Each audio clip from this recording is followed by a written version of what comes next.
మరలా ఈ మాట దయచేసి గౌరవాన్ని భంగం కలిగించండి.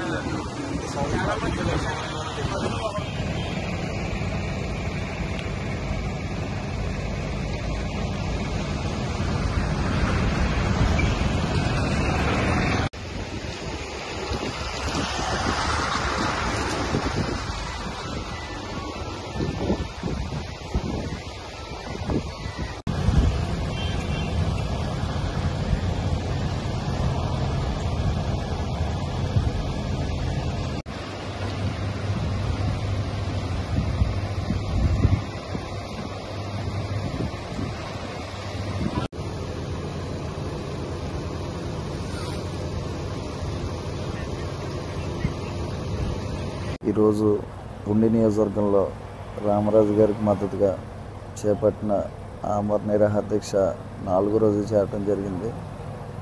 మరి ఇప్పటికైనా అధిష్టానం మా బాధలు అర్థం చేసుకుని రామరాజు గారికి సీటు ప్రకటించాలని కోరుకుంటూ ఉన్నాం. మరి నిన్న ఒక పెద్దాయన మాట్లాడుతూ మమ్మల్ని ఈ దీక్షల్ని చులకనగా చేసి మాట్లాడడం జరిగింది. మేము తిరిగి ఒక మాట అనగలం, కానీ మేము మిమ్మల్ని అభిమానించాం. కానీ మీరు ఈ పరిస్థితులు ఇన్ని రకాలుగా మాట్లాడడం అనేది కరెక్ట్ కాదు. మీరు ఇప్పటికైనా మీ తప్పు తెలుసుకుని దీనికి క్షమాపణ చెప్పాలని చెప్పేసి కోరుతున్నా. మీరు ఇప్పుడు వచ్చి సీట్ అడగడం అనేది పద్ధతైనా ఆ విషయాన్ని మీరు కూడా గ్రహించాలని చెప్పేసి మీకు తెలియజేస్తున్నా. సుమారు 2 లక్షల మంది ఓటర్లను కలిసి 5 సంవత్సరాల నుంచి ప్రజలకు అందుబాటులో ఉండి పార్టీని పెంచి పోషించిన రామరాజు గారిని ఈరోజు మీరు పక్కకి తొలగమంటాం సరైన పద్ధతి కాదు.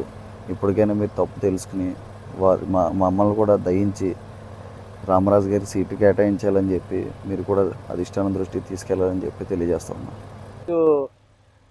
రామరాజు గారికి టికెట్ లేదని అనటంలో, రఘురామకృష్ణరాజు గారికి ఇస్తానంటంలో మా కార్యకర్తలు అందరూ ఆవేదన చెంది 3 కార్యకర్తలు, అదే మన జుత్తి శ్రీనివాస్, జిల్లా కార్యదర్శి, ప్రధాన కార్యదర్శి జుత్తి శ్రీనివాస్ గారు, అలాగే ఉండి నియోజకవర్గ యువత అధ్యక్షులు చెన్నచెట్టి అరినాయుడు గారు, కాలా గణేష్ గారు 3 నిరాహార దీక్షకు పూనుకోవడం జరిగింది.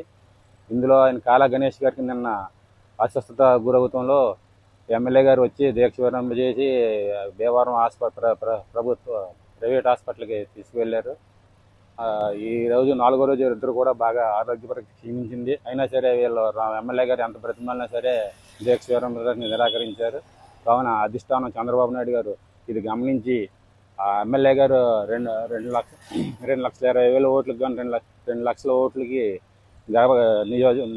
గడప గడపకి మన రాంబాబు ప్రోగ్రాంలో అన్ని అందరూ ఓటర్లని కలిసేశారు. ఆయన ఇంకా 15,000 ఓట్లు మట్టుకు ఆయన తిరగాల్సి ఉంది. కానీ ఆయన కష్టానికి గుర్తించి చంద్రబాబు నాయుడు గారు కార్యకర్తల వీళ్ళ ఆరోగ్య పరిస్థితి దృష్టి అయినా సరే రామరాజు గారికి సీటు కేటాయించాలని అది తొందరగా